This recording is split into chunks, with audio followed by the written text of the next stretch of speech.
नमस्कार. तर आज आपण हा पानगळा स्टिचिंग करणार आहोत.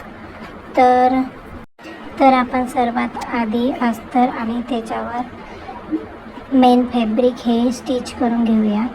पानाचा शेप ड्रॉ करून त्या शेपवर आपण स्टिचिंग करून घ्यायची आहे, जी मी इथे करत आहे त्याप्रमाणे. स्टिचिंग करून झाल्यानंतर आपण आतमध्ये पाव इंच सोडून व्यवस्थित कट करून घ्यायचं आहे आणि पूर्ण नेकला छोटे छोटे कट मारायचे आहे.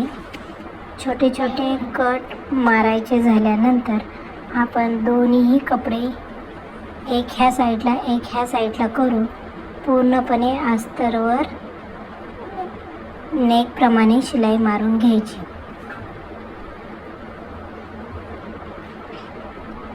जसं आपण स्लीव्सला हाताची बाही पलटी करून शिलाई व्यवस्थित करतो त्याप्रमाणे आपल्याला हे नेक स्टिचिंग करायचे आहे.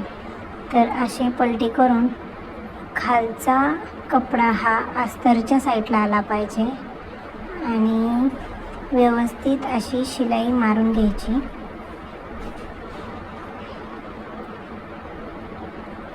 जे मी इथे दाखवत आहे, अस्तर कपडा व्यवस्थित करून ही अशा प्रकारे शिलाई ही आपली अस्तरवर आली पाहिजे, मेन फॅब्रिकवर नाही. तर शिलाई मी मारून घेते इथं. ही दाब शिलाई मारल्याने आपला नेक अगदी सहज आणि लवकर पलटी आणि व्यवस्थित शेपमध्ये येतो. तर ज्या ठिकाणी आपला व्यवस्थित शेप निघत नसेल त्या ठिकाणी जास्त छोटे छोटे कट मारून घ्यायचे आणि ह्या पद्धतीने स्टिचिंग झाल्यावर पूर्ण फोल्ड करून व्यवस्थित शिलाई मारून घ्यायची. आपला गळा हा लवकर पलटी होतो आणि मग याच्यावर लेस लावून घ्यायची.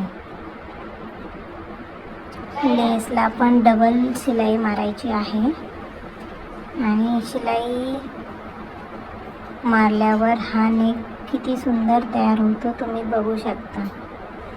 तर आवडला असेल तर लाईक, शेअर अँड सबस्क्राईब नक्की करा. कोपरा आपल्याला व्यवस्थित करून घ्यायचा आहे.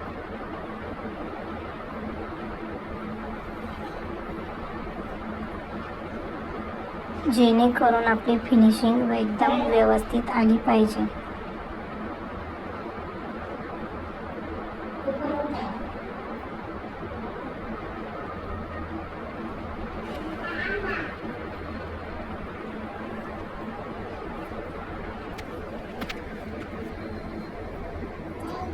आणि खालच्या बाजूलाही पट्टी फोल्ड करून व्यवस्थित थोडीशी लेस आहे तर ती मी लावून इथं गळा स्टिच करून दाखवते. तर कसा वाटला नक्की सांगा.